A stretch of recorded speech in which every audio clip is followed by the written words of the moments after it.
محترم مسلمانانو خویندورونو زموږ ستاسو په قسمت کې یو شب قدر شپه را پاتې ده او دا یوه شپه دا مس نه کوي لکه 21 27 25 27 29 دا یو شب قدر شپه پاتې ده نو که دا منګه مس کړه نو هر څه به مسي کوشش وکړو چې په دغه شپه باندې منګه دا وظیفه د خامخا وکړو په دغه شپه باندې موږ دغه نفل د خامخا وکړو ځکه محترمو د شب قدر شپه ده او د شب قدر په شپه پورې نوافل وکړل او دا ذکر وکړو چې څومره ستا خواهشات دې پوره کېږي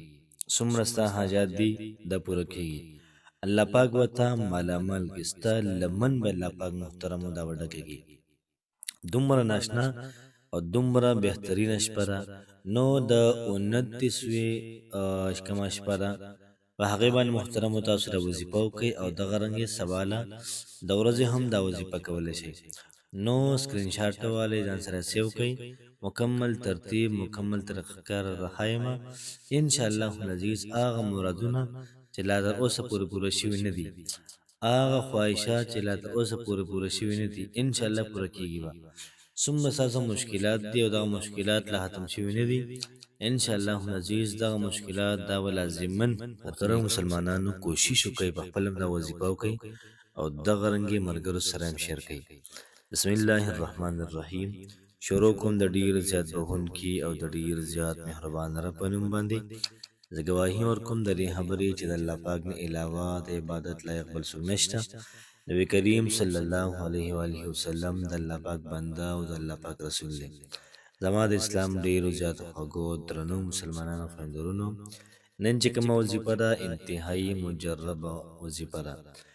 موږ سره محترمو د رمضان المبارک چې کوم اخیره شب قدر شپه ده هغه موږ سره پاتې ده باقي څلور دا تېره شولې کوشش وکړو چې دغه یوه شپه دا سم قیمتي کړو دا دومره قیمتي کړو کېدای شي مخکې تېره شوي کېدای شي بېګانۍ شپې هغه شپو ثواب هم پکې الله پاک موږ له راکړي زموږ هیرس الله پاک وګوري دومره ثواب دا موږ ته راکړي محترم مسلمانانو خویندورونو نن چې کومه وظیفه ده دا د حاجتونو د پوره کېدو لپاره ده مشکلات د ختمېدو لپاره ده دغه رنګې څومره بچا قرضې دي د قرضو د ختمېدو لپاره ده کاروبار د شروع کېدو لپاره ده جمله څومره خواهشات ستا دي څومره ارمانونه دي امیدونه دي دا ټول به الله پاک محترمو په ښه طریقې سره پوره کوي مشکلات څومره دي او الله پاک په ښه طریقې سره دا به ختموي بس صرف تاسو 2 رکعته نفل وکړئ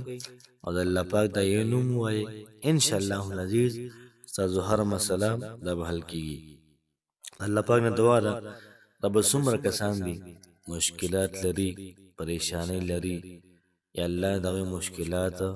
پریشانۍ ختم کړه څومره کسان داسې دي چې د هغوی حاجتونه دي حاجتونه لري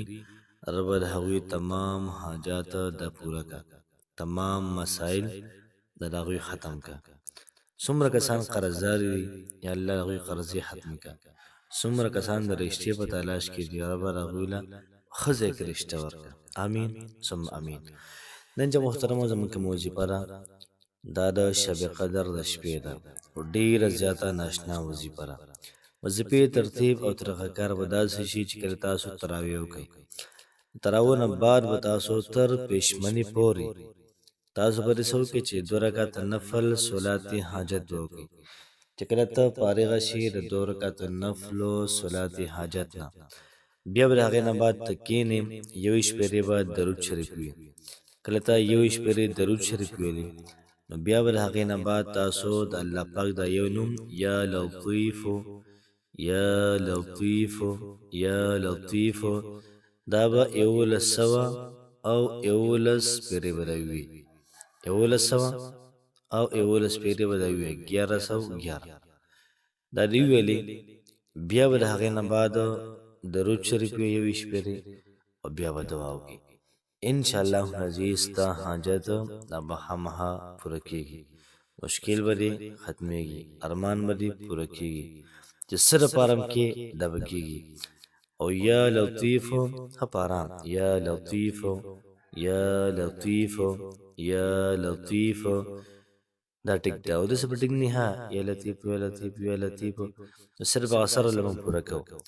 ډېر کسان داسې دي عمل کوونکي چې هغوی ذکر کوي خو توجه یې نه وي.